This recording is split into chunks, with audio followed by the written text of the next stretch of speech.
Dear students, welcome to UGC EPG Pathashala on Human Rights and Duties. My name is Professor YSR Murthy. I am the Executive Director of the Center for Human Rights Studies, OP Jindal Global University. In this paper on National Mechanisms for Protection and Enforcement of Human Rights, we will take up the module on National Commission for Protection of Child Rights, the second part. We have in the last module briefly reviewed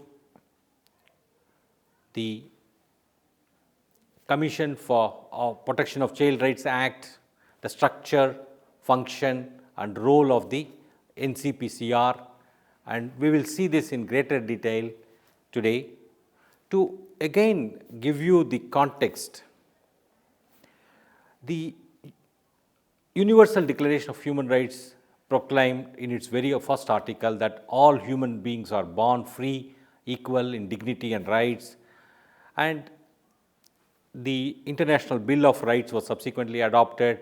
As a part of that, the International Covenant on Civil and Political Rights stated a number of civil and political rights to which every human being is entitled, regardless of any distinctions based on gender, race, religion, so on and so forth. And in the same way, the International Covenant on Economic, Social, Cultural Rights also gave a series of economic, social, cultural rights to which every human being is entitled to, regardless of any distinctions. And in the year 1989, the United Nations General Assembly adopted the Convention on the Rights of the Child. It was preceded by a series of declarations. This convention has been ratified by almost all the countries in the world. It recognizes that childhood requires to be protected from exploitation, requires to be nurtured, and it should be developed in a free way. And the convention also recognized that children should have a call on the, or a first call on the resources.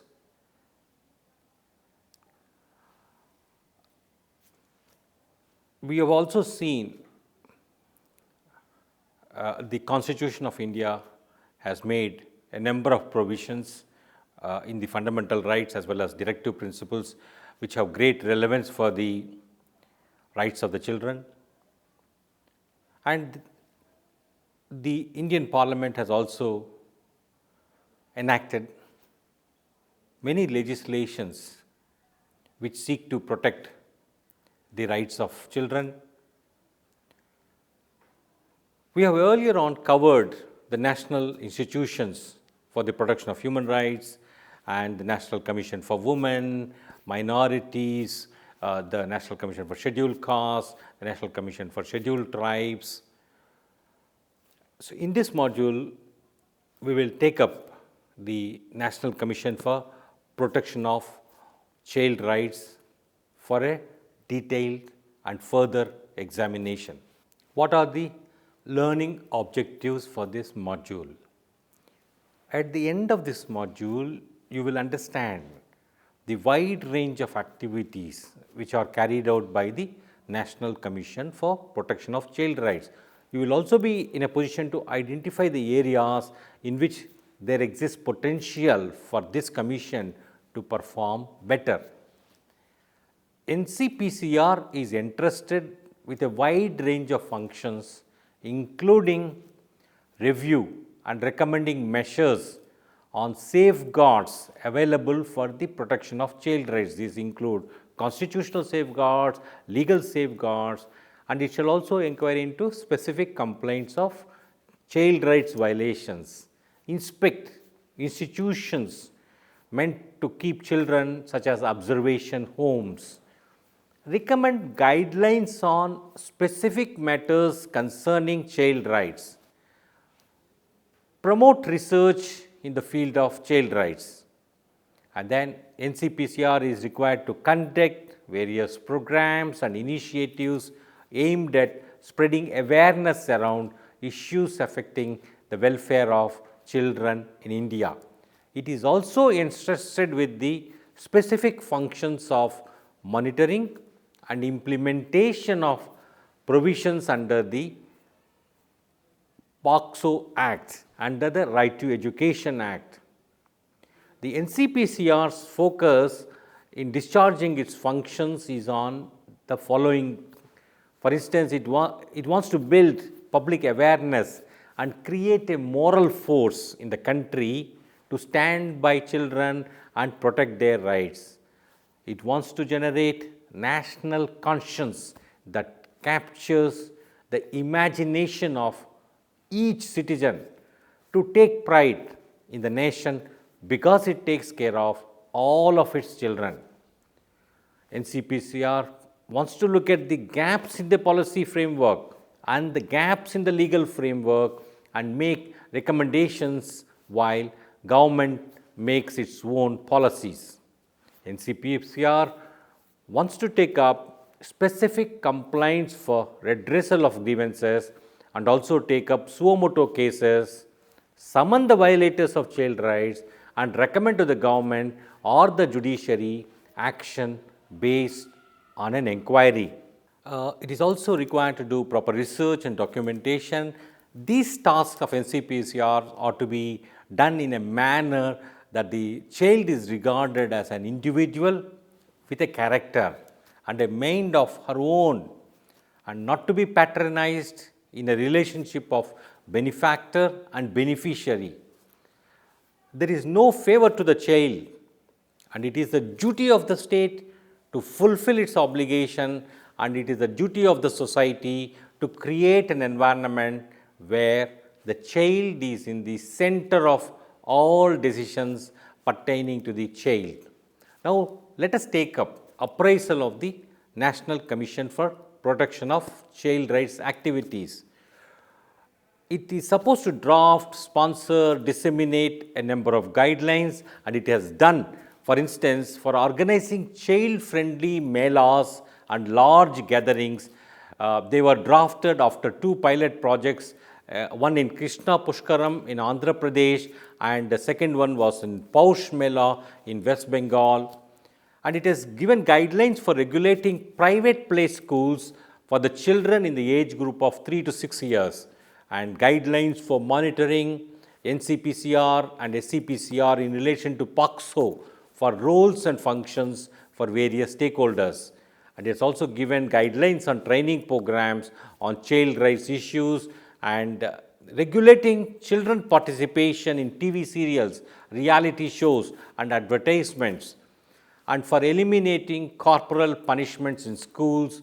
And these guidelines were of course subsequently adopted by the National Council for Educational Research and Training, and it issued guidelines for abolition of child labor, and it has issued guidelines to the Rajasthan government for stopping child labor, and social audit task force to track child labor, and guidelines were issued on nutrition, according to which schools are encouraged to adopt nutritional policy for their students. NCPCR actively participated in high-level discussion as an expert body dealing with child rights on various issues such as child adoption regulations, prevention of sexual offences against children, abolition of child labor, and promotion of the right to education. NCPCR's initiatives for increasing the education based amongst children in India, Juvenile Justice Act, etc., were carried out. NCPCR has achieved a number of success stories of interventions to rectify violations against the rights of children. For instance, a 15-year-old visually challenged boy appeared before this commission in February 2017 He was repatriated to the Antodaya Niketan home in Delhi as per his request. NCPCR promptly contacted the child line and also wrote to the Child Welfare Committee to repatriate him as per his wish. With NCPCR's efforts, the boy, who is from a place near the Nepal border, has not only been repatriated back to the Antyodaya Niketan home, but has also been encouraged to pursue his studies. He has recently appeared in the finals of his class 10th. He has also decided to pursue computer training from National Institute for Visually Handicapped in Dehradun after finishing the class 10th. NCPCR received a complaint from the grandfather of a 14-year-old boy belonging to scheduled caste community that he was abused and thrashed by lathis of some people from a village Jaunpur district, Uttar Pradesh on April 7, 2016. The complainant informed the commission that FIR was not being registered by the police. Taking cognizance of this matter, the commission wrote to the district magistrate Jaunpur for proper investigation.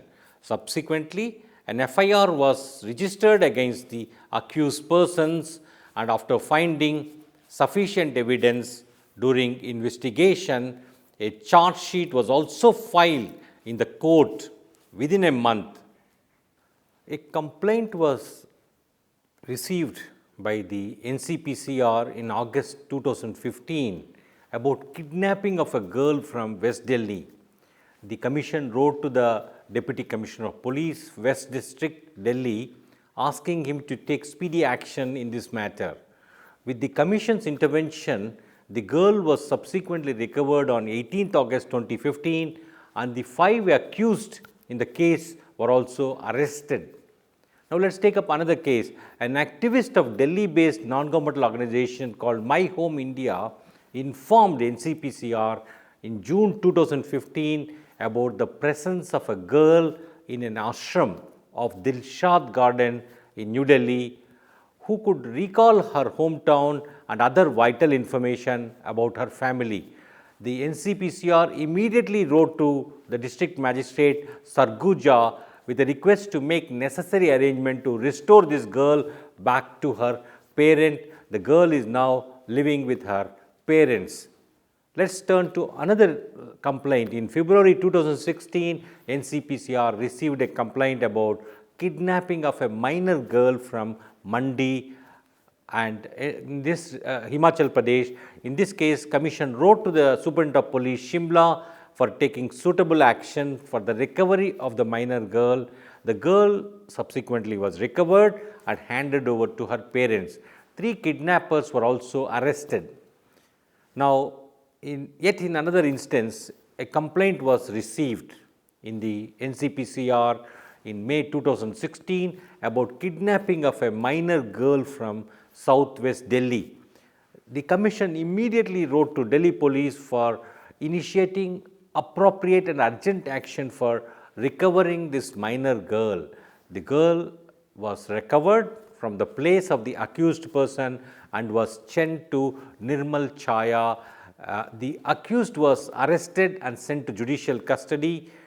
The National Commission for Protection of Child Rights took suo motu cognizance of the matter, which appeared in the newspaper Tribune of it was in the month of March 2006.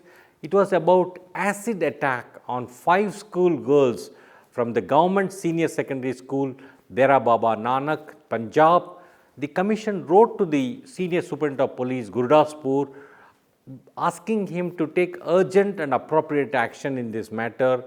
The victims have since been provided adequate medical treatment and all the accused persons have been arrested. The analysis of these success stories which I have just now mentioned points out to the role of the National Commission for Protection of Child Rights and how it pushes the existing machinery into action, and in pursuance of its statutory mandate of safeguarding on protecting the rights of children who suffer violations of various types. But the number of matters it can deal with are still very insignificant compared to the large population of children who find themselves in peril time and again. What are the latest initiatives of this commission? On draft guidelines for establishment of child-friendly police station, the commission held discussions with officials from several union ministries, child welfare committees and juvenile justice boards, and senior police officers and UNICEF representatives. And the commission also developed the Protection of Children from Sexual Offences Act, or POCSO, e-box, to facilitate easy and direct reporting of sexual offences against and by children, so that action can be taken under POCSO Act 2012. This facility has been extended even to cyber crimes committed against children, which can be reported on the portal. NCPCR has asked all states to set up help desks in their bhavans in the capital to help rehabilitate victims of child trafficking rescued from the Delhi National Capital Region. The NCPCR recommended to the center that there is a need to assess and review special exemptions provided to minority educational institutions under the Right to Education Act 2009. It held that such institutions have failed to provide religious education to minority children. This report was compiled by the NCPCR, a statutory body based on inputs from the state commissions for protection of child rights. Now, let us review some of the highlights of challenges faced by the NCPCR. In Chandigarh, it came to light that 33 of the 115 government schools do not even have a counselor, which is a basic requirement to tackle low reporting of child sexual abuse cases.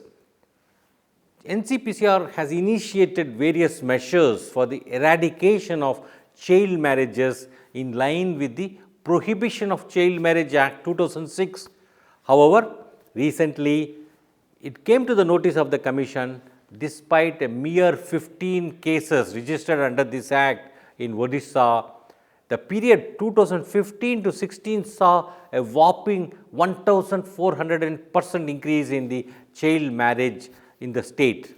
In West Bengal, while investigating into the Jalpaiguri child trafficking case, which was taken up by the NCPCR suo motu, it found that the state government officials were uncooperative, thereby creating hurdles in the investigation.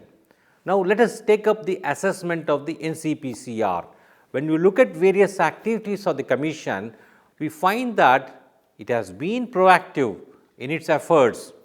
However, it is not shielded from the various obstacles which hinder the fulfillment of its mandate to protect and promote the rights of children in India.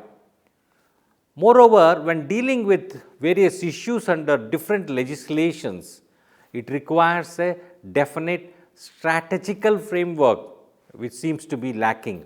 For example, the issues of access to schools for children of the poorest migrant workers in the places where they work has not been addressed yet.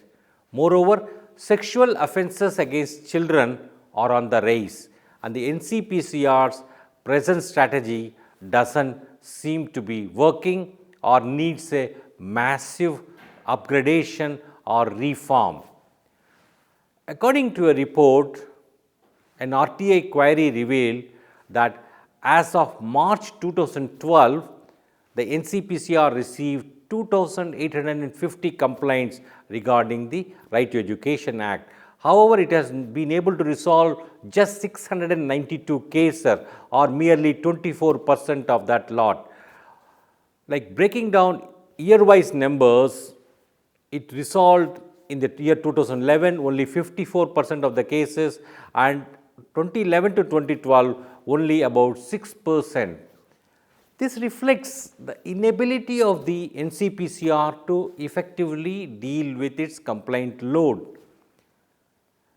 An area where it can focus more is on the cooperation with the state commissions for the protection of child rights.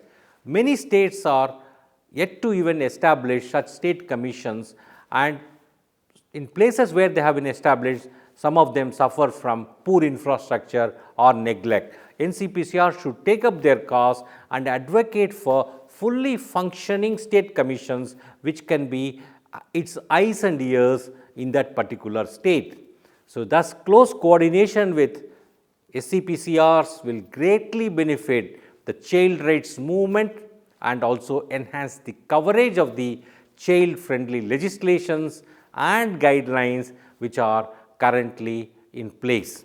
To sum up, NCPCR has been proactive in its efforts. However, it has not been shielded from various obstacles which hinder the fulfillment of its mandate. When dealing with various issues under different legislations, it requires a definite strategic framework which seems to be lacking. Sexual offences against children are on the rise, and NCPCR's present strategy doesn't seem to be working and needs a massive change, reform and upgradation. An area where it can focus more is on the cooperation with the state commissions for protection of child rights. In conclusion, although the activities of NCPCR discussed in this module are not all which have been initiated by the Commission, however, they give us a glimpse as to the variety of the measures which the NCPCR undertakes to fulfill its mandate.